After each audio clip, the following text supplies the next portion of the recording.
GKFX Prime presents the Market Analysis Webinar. Hello everybody, welcome to another edition of the weekly webinar where we cover the major forex, commodity, indices and crypto pairs. Any currencies you'd like us to cover, please drop a comment in the video. We'd love to cover that, and any comments you have in general, please let us know and we'll have a conversation. And if you're enjoying the videos, please click that like button. It really helps. Okay, so let's jump straight into it. Let's have a look at the euro-dollar currency pair.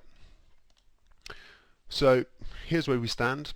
It's clearly still an uptrend, but you can see that we've had the gradual build up, the powerful explosion move, and then the trend has steadied out into this rising channel. And this is what was interesting last week, is after those Federal Reserve minutes, we were trying to break out to new highs in the euro, 119 being the kind of big line in the sand. So, you know, hit 119, tried to break out, failed, tried to break out, got above it, but those minutes came out and we've collapsed back below 119. And you can see that we kind of steadied at the short term moving average, and then come Friday we had another bout of dollar strength, so euro dollar weakness, but we're still within this rising channel. So the general bias here is still positive. We can see we've just had a correction like we have once, twice, 3 times before.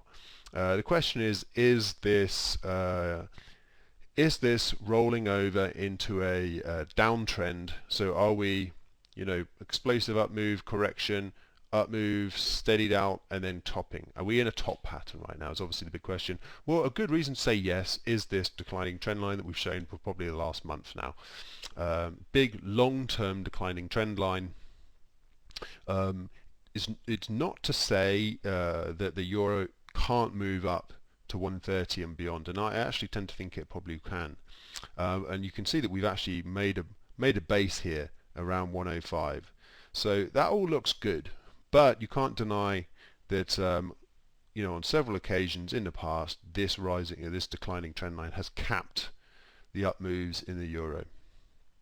And so at least in the short term, so bearing in mind we're on a monthly chart now, if we drop right back down to our 4-hour chart, you can see why 119 the euro is struggling. Now it might just be struggling because that is a big level and needs to absorb the selling before it breaks to the top side. That's very much possible. So which one is it? Well, we don't really know, but very much like the game plan that we had back over here when we topped out at 119 the first time, I think if we break below this rising channel, confirmed with a break below 117, then we can expect to move down to 115. That's just equidistant, 200 pips here, 200 pips down there. And I think probably at that stage, that would hit this big long-term level. That would be, we'd see us hit the 20-day moving average. That would probably be enough. I think from there, we could rally up and break this declining trend line. So that's what I'm looking out for, but you've got to keep in mind that when we haven't got there yet, but if we do get to the bottom, this bottom rising trend line again for what I would say is, I guess properly a third touch, but you could argue over here, so maybe a fourth, that is an opportunity to the upside too. So bearing in mind with 117 as a kind of key level underneath, looking at this area as an area for us to bounce up again, maybe just to 119 if you're being conservative, that is a trade in itself going with the trend. And if that doesn't come to pass, then we've got that move down to 115 potentially. And of course, once we start challenging the upside of this trend line again within the channel, and we're back above 119, then we can think that actually perhaps we don't even need a bigger correction and we're off to the races again. But I think if you look at this longer term picture, we're at least due a little bit of a larger pullback to take a breather in the euro. And you can see here on these weekly candles clearly some selling coming in at 119 ahead of that big 120. The 120 level is another interesting one. Maybe we can actually push out to 120, then we get the big pullback. Of course, there's many scenarios here, so keep your mind open to all of them. But it does seem to me that the rally is a bit overstretched. It needs a bigger pullback. Does it happen yet? Well, we don't know, but just we're keeping the longer term context in mind that probably the dollar needs a bit of a period of strength. Okay, so obviously pretty similar picture in the pound. Started right off on the weekly chart here, but again, monthly chart reminder, banging into this rising trend line. And same as the euro, we've been struggling there. Look at this weekly. Had 3 weeks of banging into the trend line, finally got above it, got above 132, and then we closed the week right down. And that is a classic pin bar, long leg doji, if you like, shooting star, whatever you want to call it. That's a classic where the price runs up and sellers send it straight back down to close actually lower for the week. So that is a bearish candlestick, make no doubt, and it's at a declining trend line. So that's all pretty bearish to me.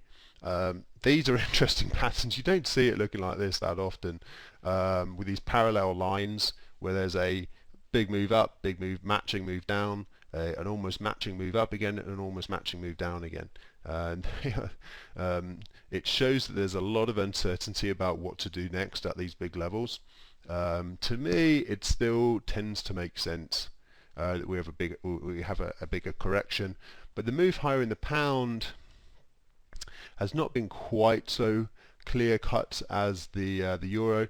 But I would say that the area of resistance that we're going into, this 132, is probably even more stronger, because you've got the downtrend line and these old peaks through here as well. So how would we actually play a downside move? I think the confirmation would come with a move through 130, and then similar idea. We've got 200 pips, so we could look at a move down to 128, and I think I've said exactly the same idea before. Bangs into this old high, and it takes us down to the old 20-day moving average. So this would be a pretty clean trade if we were able to pull it off without downside correction. The only trouble being that it's counter trend, but the counter trend trades obviously always work best when the trend itself is a bit overstretched and has just hit a key area of resistance, both of which have just happened. Dollar yen a little bit trickier to play. If you remember last week, we were talking about this same downward sloping channel, and we were talking about the fact that, well, okay, the overall direction is down, but maybe we were here, we'd rallied up to 107, and we were talking about the pullback, and if it kind of held at 106, which was these two lows and this peak here, then it could do another leg up to retest the upper part of the channel. But it didn't. It dropped down to the low again, actually took out the low just about, but pretty much held it, and we bounced back up to 106. So having done that, it didn't show the strength to basically, low, high, higher low, higher high. Then you want to see the kind of higher low again put in around that previous high, but we didn't see it. We came right back down to the low again. Sign of a softer market. And so my bias here would be that we probably get another leg lower down towards 104 again. But a bit of a choppy old market to trade. I think you can see what's happened in the past here is that generally kind of targeting these round numbers has actually worked quite well. So you see that was basically 108. We got the big move down almost to 104. We rallied up, but we hit 106. Of course, there's always these spikes. You've got to allow some kind of like stop loss breathing room. That, the market came off, but it was obviously ready to go higher. Rallied up to 107. 107, you got a better trade, and it came right back down to the lows. So now it's come back up to 106. So 106 possibly an area to go down to 104, or then we're talking about if that doesn't come off, 107 and 108 again, all with the idea of generally selling because the bias seems to be to the downside, until maybe we get up to that 108s, and then we can sort of think, well, maybe this is enough for us to think that maybe things are turning around. Let's have a look at the Aussie, another decent rising channel. Remember last week we talked about this one where it was kind of came through the old peak, worked out pretty nicely. We came right back down to it a couple of times. One source of concern here is that basically, obviously, 70 being the big level, then we've got 72 coming in here.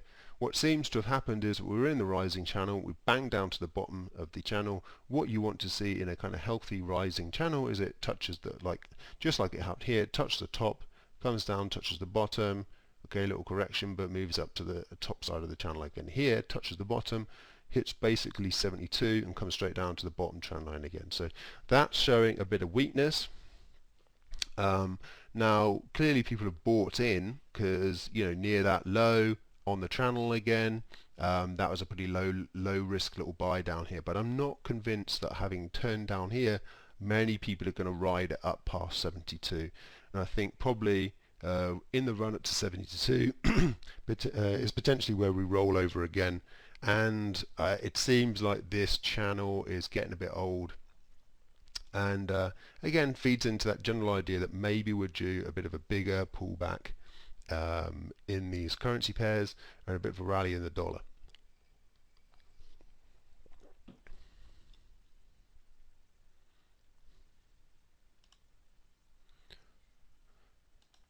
All right, let's move on to gold. And so this was interesting. So that was obviously the collapse. Last week we were talking about where can we sell down from the collapse again. And one area I'd highlighted was these peaks through here. But actually, as you can see, it got through those peaks and came back right up to this old low here. And from that low, we slammed back down again. Pretty much similar story to in terms of the Fed minutes. And we slammed back down. We've found support of these old lows through here.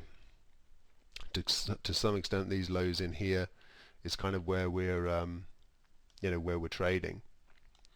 So it's holding these supports for the moment, but to me, looking at this daily chart, it's not typical that you'd see a kind of a slump, a rally up and then a kind of a slump like that, and then it just, because okay, say we had this big slump and this was basically this section of it was a V, but for it to really be a V, it needs to come up and touch the high, right? But it hasn't touched the high. What it's done is come some way up, over 2/3 retracement, but now it's setting up more to be, this whole thing is setting up to be more like a W. So if we are going to bottom out and we are going to continue the uptrend, we're obviously trying to talk about how the correction finishes. W would mean coming back down to this previous low again, then rallying, and then eventually taking off. But having done this pattern, it seems to me unlikely. It seems like the bears are more in control of the market at the moment. There's obviously optimistic buyers driving the market up here, but I think this tells us that probably gold needs another leg down. And it's a similar story across all these currencies and metals, right? Just the dollar seems to have re-emerged a bit. So are we taking these few days of dollar strength to mean that it's back in town, that the dollar is going to be stronger again and we're looking at a new uptrend in the dollar? I think probably not, but given that we're at these big levels, and in the case of gold we obviously hit record highs, it would make sense if we just had a bit more of a pullback than we've had so far.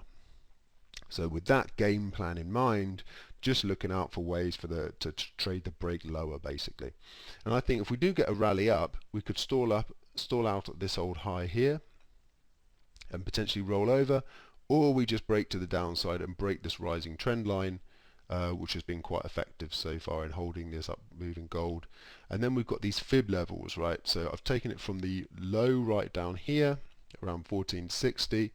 And so a big one to watch will be these kind of two highs through here, but this high specifically matches up this 50, and then you've got this whole area of previous highs and lows right back down at 1690, 1700 in essence, which is the 61.8. So if we get a really big pullback in gold there, and obviously that's where this last leg started, we'd basically be erasing this whole kind of really bubbly last leg in gold. And even if that happened, I wouldn't necessarily turn bearish on gold, but that's some kind of long-term target areas. I don't think we necessarily have to go that far. if we just take from these lows, we've done the 50% so far. We could just come down to the 61.8, which kind of comes in with these old little period of pause down here, and then maybe this just comes down here and we can rally up again.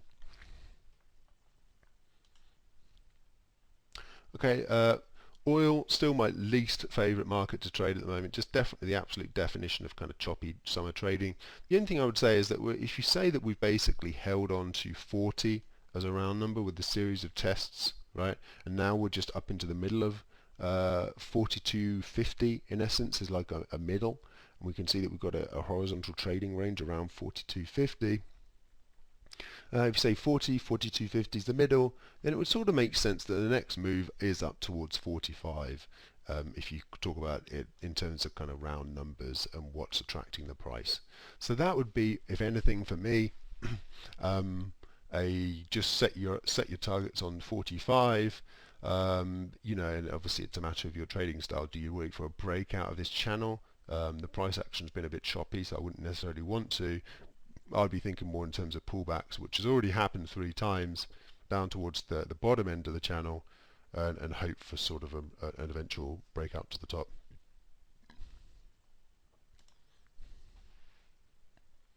Okay, let's move on to cryptocurrencies. And so I think this is a bit of a kind of rising wedge that we've got here, and I've just outlined a bearish scenario here where this is the height of the pattern, and basically if we've got a break below the moving average on the 4-hour chart and this rising trend line, then we'd get target down at around 10,400. And why does that target kind of make sense? Well, it was this spike peak over here when we had that kind of attempted break through 10,000 and it failed. So if this whole pattern eventually breaks down, just the height of the pattern would take us back to that peak. So I kind of like the symmetry of that trade. When you see that kind of nice symmetry involved where a projection from a pattern reaches a significant area of support and resistance, that's always nice to see, and it's kind of a confluence of ideas. Clearly the trend is up, but again 12k is a big level, and then I've kind of covered it up now with this green, but you can see that's quite a bearish pattern. That's a pretty negative looking pattern going through a previously significant area of resistance. So combining the idea of that weekly pattern, which is not telling us that Bitcoin's about to collapse, but it's just saying that there's a bit of weakness coming in. Okay, bit of weakness, that could maybe take us on a 4-hourly basis through that rising wedge and down towards that 10,400 previous support. So that's the potential setup. But obviously we're about to bang into this rising trend line, so very similar to these currencies and gold. You know, we're coming into a value area to buy, and the trend is up, so certainly keep that in mind.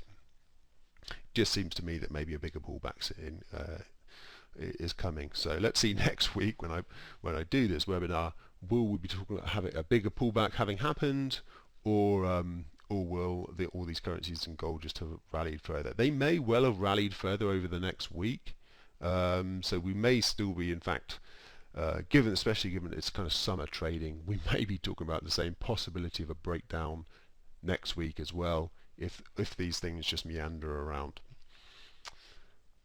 So last but not least, it's the S&P 500, and you can see on the 4-hour basis we rallied up nicely. But the big one obviously is the fact that we've broken out to a new record high in the S&P 500. So volatility's really dropped, you know, since we've just been kind of churning higher like this. Volatility will pick up again, and almost certainly to the downside. So you know, it's basically a matter of picking your timing. It's typically difficult, you know, to really kind of see any signal beforehand, before the big drop. So it's more like you have to just pick your spot. We're moving above 3,400. Obviously 3,500 is coming up here. So you could wait for a rally up to 3,500, but I'm not sure in these kind of summer trading conditions if we're in a position to kind of rally 90 odd points this week. We certainly could, but I don't think it's that likely. That's probably a slightly more longer term scenario. And so that being the case, I would say, if you are trading the S&Ps, probably just look at the 4-hour, the lower time frame charts, like the hourly, and just look for pullbacks. We just had a couple of decent drops, which didn't seem to damage the market too much. So if you can get a drop back down to the previous record high, that would be ideal. But I suspect we probably can't. But a drop somewhere closer, and just trade those pullbacks to the upside on the short term, and obviously with the idea in mind that probably a false breakout is possible. But we just need we probably need to wait for the decisive move and then try and trade it. Alright, thank you very much for watching this week. Good luck with trading, and thanks again for watching. And if you do want to make sure you avoid missing this video, please subscribe to the channel. Thank you everyone.